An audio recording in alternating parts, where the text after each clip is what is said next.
नमस्कार दोस्तों, स्वागत है आपका मेरे यूट्यूब चैनल पे। दोस्तों, ये हीटिंग पैड है, हर घर में आपको ये मिल जाएगा, काफ़ी काम की चीज़ है। तो हम इसको रिपेयर करना सीखेंगे। दोस्तों, ये वैसे तो मार्केट में आसानी से मिल जाता है, लेकिन जब ज़रूरत पड़ती है तो ये ढूंढने से भी नहीं मिलता है। तो हम इसको किस तरीके से रिपेयर कर सकते हैं, एक शॉर्टकट तरीका मैं आपको सिखाऊंगा। और दूसरी बात मैं आपको बोलूँगा कि यदि यदि ये ख़राब हो जाता है, पुराना हो जाता है, तो आप इसको नया ही ले लीजिए।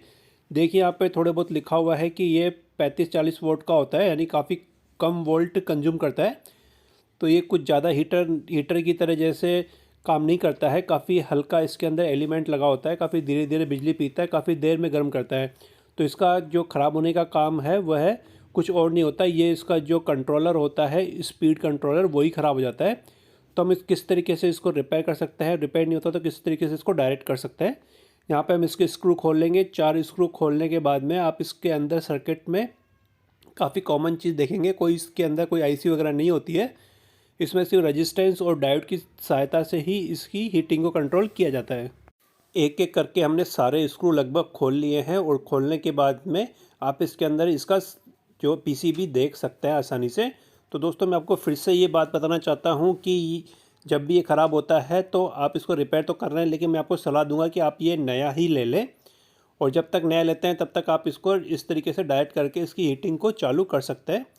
ये देखिए, 2 डायोड लगे हुए हैं, 2 रेजिस्टेंस लगे हुए हैं, जिसके अंदर एक रेजिस्टेंस तो आप इसकी एलईडी को मान लीजिए। बाकी जो दूसरा रेजिस्टेंस होता है वह है इसकी हीटिंग को कंट्रोल, यानी कि इसकी जो पावर होती है उसको कम कर देता है। तो वह थोड़ी देर बाद में ये हीट होता है।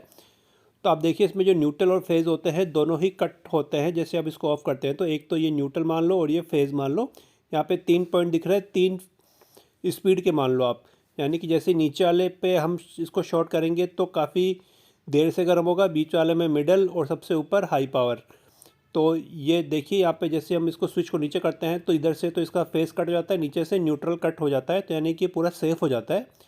लेकिन जैसे हम इसको डायरेक्ट करेंगे तो आप देखिए कि न्यूट्रल फेस दोनों चालू रहते हैं। तो आज यदि आपको इसको बंद करना होगा तो आपको प्लग आउट करना पड़ेगा। स्विच बंद ना करें, सिर्फ आप प्लग से ही इसको आउट कर देंगे तो बिल्कुल सेफ़ हो जाएगा। तो मैं इसको बिल्कुल सेफ़ करने का तरीका यही मानता हूँ। अब देखिए दोस्तों, इसको यदि हम चलाना चाहते हैं बिना इसके, तो हम यहाँ पे क्या करेंगे, हमें सोल्डिंग करनी पड़ेगी।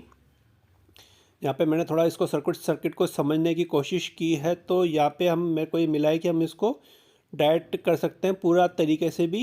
यहाँ पे एक बेड स्विच होता है, वो भी लगा सकते हैं, जो दोनों तारें हैं इनपुट आउटपुट, उनको आपस में यदि शॉर्ट कर देता है तो भी ये काम करता है। लेकिन हम इसको पूरा शॉर्ट नहीं करेंगे, आपस में डायरेक्ट नहीं करेंगे, हम इसके सर्किट को डायरेक्ट करेंगे। सबसे पहले तो ये नीचे वाला टर्मिनल है, इसको हम आपस में जोड़ देंगे। थोड़ी सोल्डिंग करने में मुझे परेशानी आ रही है, पता नहीं कई बार इस तरीके से क्यों होता है कि प्योर कॉपर होता है वह भी सोल्ड नहीं हो पाता है। तो सबसे आसान तरीका मैं आपको दिखाता हूँ। आपको जहाँ पे सोल्डिंग करनी है वहाँ पे आप इस रांगे को और आयरन को दोनों को साथ में टच करेंगे तो बहुत जल्दी सोल्डिंग हो जाएगा। ये देखिए, दोनों वायर शॉर्ट हो चुके हैं। अब यहाँ से हम काट लेंगे और ऊपर वाले में शॉर्ट कर देंगे, यानी कि मिडल वाले को हम शॉर्ट कर देंगे ऊपर वाली ब्लेड से। तो ये मतलब कि रेगुलेट भी है, और थोड़ा यानी कि बिल्कुल लो वाले से थोड़ा सा हाई हो गया है, और सबसे जो हाई है उससे थोड़ा मीडियम में है। चलो, इसको भी हम काट देंगे यहाँ से एक्स्ट्रा वायर को। अब हम इसको चला के देखते हैं, क्योंकि अब ये बिल्कुल सही हो चुका है। इसका जो रेगुलेटर सिस्टम है वह मीडियम पे सेट हो चुका है, और हम इसको बंद कर देंगे। और देखिए, जैसे बंद करने से पहले आप चला के देख सकते हैं, वाइट कलर की इसके अंदर एलईडी आपको दिख रही है। तो दोस्तों, मैंने आपको दिखा दिया है कि अंदर से किस तरीके से होता है, सर्किट किस तरीके से काम करता है। यदि आपको बहुत ही ज़्यादा अर्जेंट हो तो आप इस तरीके से इसको चालू कर सकते हैं एक बार। बाद में जब आपके पास नया आता है तो आप इसको फेंक सकते हैं। लेकिन एक बार के लिए तो ये चालू हो चुका है, आपको रिलीफ मिल जाएगा। तो दोस्तों, आपको मेरा वीडियो कैसा लगा प्लीज़ कमेंट जरूर करिएगा, और वीडियो अच्छा लगे तो प्लीज़ लाइक वगैरह जरूर करिएगा। अब हम इसको वापस अपने इस बॉक्स में डाल देंगे, क्योंकि बिना बॉक्स के ये तो काफ़ी असुरक्षित हो जाता है।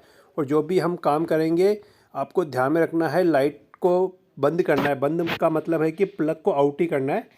और जैसे हम इसको काम में भी ले रहे हैं, तो जब हम इसको ज़्यादा काम में नहीं लेते हैं और हटाना चाहते हैं तो स्विच को बंद ना करें, सीधे प्लग को ही आउट कर दें।